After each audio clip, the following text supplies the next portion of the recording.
আমি আলুগুলো কেটে লবণ পানিতে ভিজিয়ে রাখলাম। লবণ পানিতে ভিজিয়ে রাখলে হয় কি একটু সফট হয়ে যায়, হালকা একটা ভাপ দিয়ে নামিয়ে ফেললে এটা অনেক মচমচা হয়, কিনা ফ্রেঞ্চ ফ্রাইয়ের মতো হয়।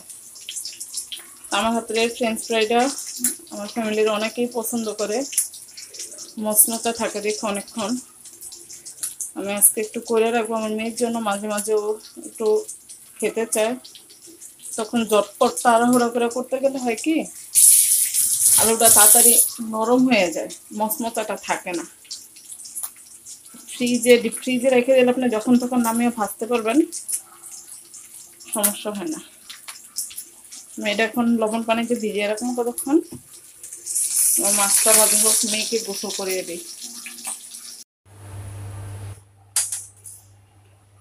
অফ ক্যামেরা অনেকগুলো কাজ করে নিলাম, পেস্ট চুলা শেষ, মেয়েকে গোসল করিয়া খাওয়াইয়া ঘুম পাড়াইয়া দিছি।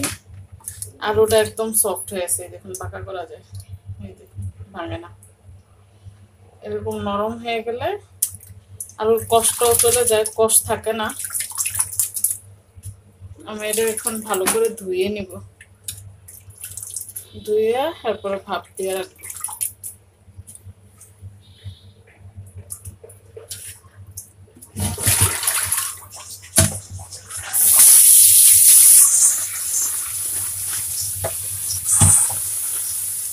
আমি আলুর খোসা, পেঁয়াজের খোসা একটা কন্টেনার, তেলের কন্টেনার কেটে রেখে দিলাম, আমার একটু কাজে লাগবে গাছের গোড়ায় দেওয়ার জন্য। গরম পানি বসিয়ে দিলাম, আলুটা ধুয়ে নিই। যেহেতু এটা লবণ দিয়ে ভিজানো ছিল, তাই আর এটাতে ভাপ দেওয়ার সময় লবণ দেওয়ার দরকার নেই, পর্যাপ্ত পরিমাণ লবণ দিয়ে আমি ভিজিয়ে রাখছি। এখন পানিটা বরফ আসলে এটা দিয়ে দেব। পানিটা বরফ এসে পড়ছে, আমি এখন আলুগুলো দিয়ে দেব।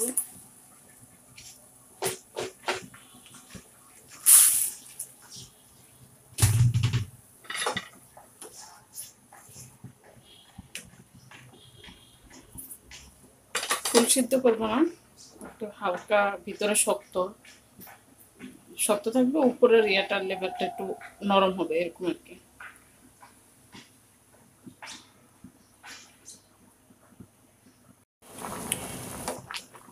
আমার আলুটা হাফ সিদ্ধ হয়ে গেছে, এখন আমি নামিয়ে ফেলবো। চুলাটা বন্ধ করে ফেললাম।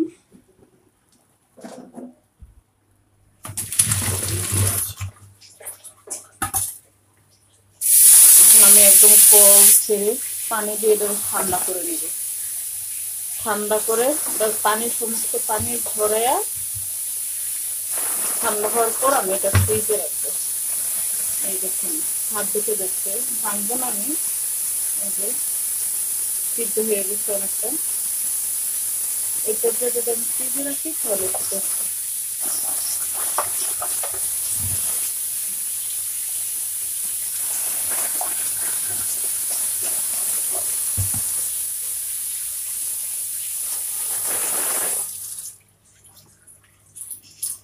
পানিটা ঝরুক।